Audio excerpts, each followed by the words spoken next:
АКШда Кыргызстандык 38 жаштагы аял авто кырсыктан каза болду. Бул тууралуу Тимден билдиришти. Маалыматка ылайык соттук медициналык экспертизанын жыйынтыгы менен маркумдун сөөгүн мекенине жеткирүү маселеси каралып жатат. Америка Кошмо Штаттарындагы Карбон округундагы штаттардын биринде автомагистралда жол кырсыгы болуп, анын кесепетинен 1986-жылы туулган Кыргызстандын жараны окуя болгон жерде каза тапканы маалым болду деп жазылат маалыматта. Элчилик АКШнын ыйгарым укуктуу органдардын кызматкерлери менен маркумдун жакындары менен байланышта болуп, аларга зарыл болгон жардамды көрсөтүп жатканын кошумчалады. Буга чейин ЖМКлар Америкада трак айдаган келин каза болуп, анын сөөгүн алып келүүгө каражат топтоо жүрүп жатканы жазылган. Кара сууда уктап жаткан 5 жашар кызды уурдап, зордуктаган киши өмүр бою эркиндигинен ажыратылды. Бул тууралуу Ош облустук сотунан билдиришти. Кара суу райондук соту шектүүнү кылмыш жаза кодексинин 194-беренеси жеке менчикке мыйзамсыз кирүү, 165-беренеси 14 жашка толо элек баланы уурду, 155-беренеси өзгөчө мыкаачылык менен жасалган сексуалдык мүнөздөгү зомбулук аракеттер менен күнөөлүү деп таап, мүлкүн конфискациялоо менен өмүр бою эркиндигинен ажыраткан. Ал жазасын өзгөчө тартиптеги түзөтүү абактарында өтөйт. Эске салсак, үрөй учурган окуя 15-апрелде Кара суу районунда болгон. Анда 5 жашар кыз уктап жаткан бөлмөсүнөн жоголуп, талаада белгисиз адамдын унаасынан табылган. Кылмышка шектүү ошол эле күнү колго түшүп, убактылуу кармоочу жайга киргизилген. Ысык Көл облусунун Тоң районунда чагылган тийип 60 майда жандык өлдү. Бул тууралуу облустук өкүлчүлүктөн билдиришти. Маалыматка ылайык кырсык кече 17:30 чамасында Көлтөр айылынын кичи Анги жайлоосунда болгон. Жерине техника бара албагандыктан жарандык коргонуу кызматынын комиссиясы бүгүн ат менен кеткени маалым болду.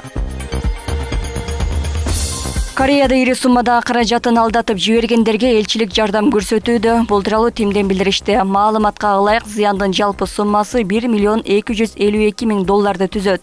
Жабырлануучулар менен элчиликтин өкүлдөрү жолугушту. Маалымат боюнча кыргыз жарандары автоунаа, телефон жана башка товарларды өлкөгө ташуу менен алектенишкен. Ал эми каражатты криптовалюталык төлөм системасы аркылуу которуп иш жүргүзүп жүрүшкөн. Натыйжада аларды коңшу өлкөнүн биринин жараны алдап кеткени белгилүү болду. Жабыркагандар арыз жазышкан эмес, элчиликтин сунушу менен кийин арыз жазып, Корея полициясынын киберкылмыштуулукка каршы бөлүмү тарабынан каралууда деп жазылат маалыматта. Өз кезегинде элчилик Кореянын тимине кайрылып, ишти объективдүү жана ар тараптуу иликтөөгө жардам берүүнү өтүнгөн. Ошондой эле жабырлануучуларга өз кезегинде көмөк көрсөтүп жатканы кошумчаланды. Президент Садыр Жапаров Тоң районунун акими Байышбек Астанакуловду кызмат абалынан бошотуп, Талас шаарынын мэри кылып дайындады. Астанакулов Кадамжай районунун Жал айылында 1988-жылы 13-мартта туулган. Ал буга чейин Ош шаардык кеңешинде, Жалал Абад шаардык сотто жана Айдаркен шаарынын мэри болуп эмгектенген.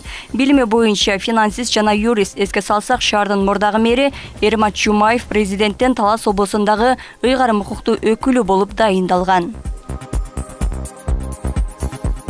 Кыймылсыз мүлктү кайра каттатууда камсыздандыруу полиси талап кылынат. Маалыматка ылайык өкмөттүн тиешелүү токтому 9-августта кабыл алынган.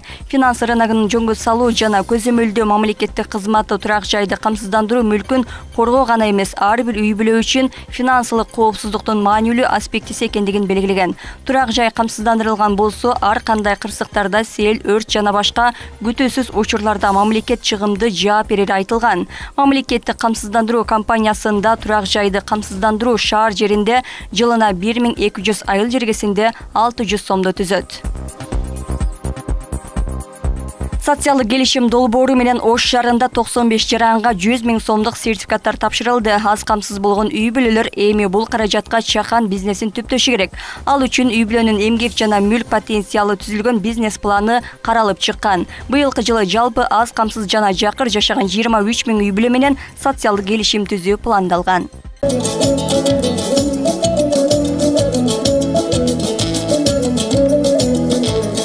Жалгыз боенне Батма Абышева жөлөк пул алуудан баш тартып, социалдык келишим долбоорунун арты менен кайтарымсыз 100 000 сом алды. Ал бул каражат чакан бизнесин түптөөгө жардам болорун айтат. Абышева учурда азык түлүк дүкөнүн ачып, иштетүүнү көздөдү. Мен кызыма жөлөк пул алчумун. Андан кийин ойлонуп, ушу 100 000 сертификатты алганга макул болдум. Себеби бул аябай жакшы иш экен. Мен базарга чыктым, соода сатык кылып атам азыр. Кудай буйрса, августтун 1-ден баштап чыктым. Жок, 100 000 пулга эми азыркы заманда бар жок кымбат болгонуна байланыштуу эми келишинче товар алдым, дагы өзүм кошумча акча коштум. Бул сыяктуу өлкөдө өкмөттөн акча алып ишкерлик баштаган үй бүлөлөрдүн басымдуусу жеке бизнестерин түптөөгө жетишкен. Алардын бири Айгерим Садыкова тигүүчү цехин ачып, жарандарды жумуш менен да камсыз кылат. Жеке брендин чыгарып, коллекциялары Россияга чейин экспортко чыгып жатканын кошумчалады. 2 жыл алдын алганмын. 2 жылдын ичинде мен өзүм мини цех ачтым. Учурда 7 швейный машинкам бар. Социалдык контракт алганда мен 2 швейный машинка менен баштаганмын. Үйдө биринчи крой тикчүмүн.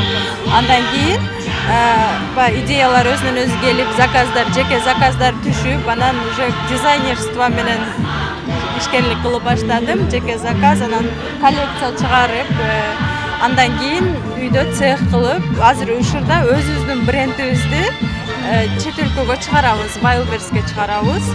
Wildberries менен иштешебиз. Бул жылы программага 23 000 үй бүлө катыша алат. Алардын ичинен Ош шаарында бүгүн 95 үй бүлөгө 100 000 сомдук сертификаттар тапшырылды. Эми алар бул каражатка чакан бизнесин түптөшү керек. Ал үчүн финансылык сабаттуулук боюнча окуулар өтүлүп, үй бүлөлөрдүн түзүлгөн бизнес пландары каралып чыккан.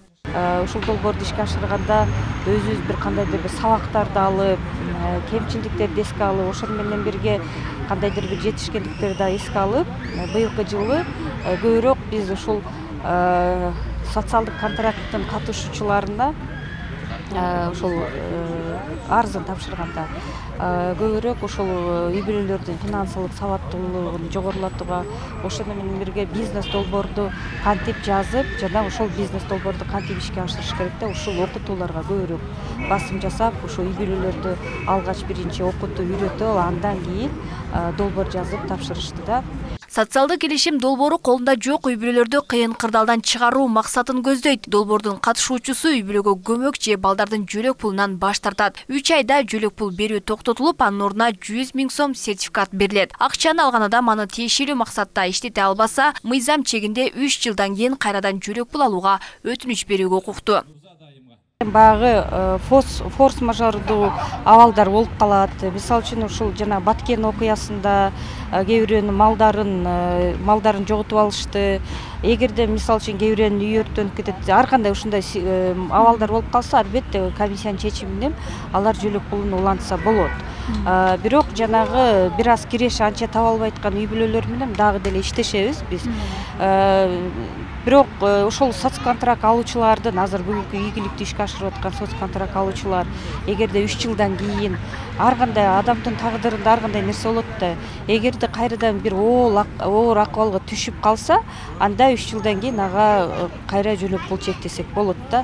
Бирок биз максатыбыз ушул биздин ушул үй бүлөлөрдү материалдык деңгээлге көтөрүп кетиш. Эске салсак, долбоор калктын социалдык жактан аялуу катмарына жардам көрсөтүү чараларынын бири катары 2022 жылдан тартып ишке ашырылып келет. 2023 жылы 10 000 адам мамлекеттен ушул багытта көмөк алган. 2024 жылы өкмөт 2 миллиард сом бөлгөн. Бул 20 000 адамга жетет. Дүйнөлүк банктын жардамы менен дагы 3 000 үй бүлө, ошондой жалпы 23 000 киши быйыл бизнес үчүн 100 000 сомдон старттык каражатка ээ болмокчу.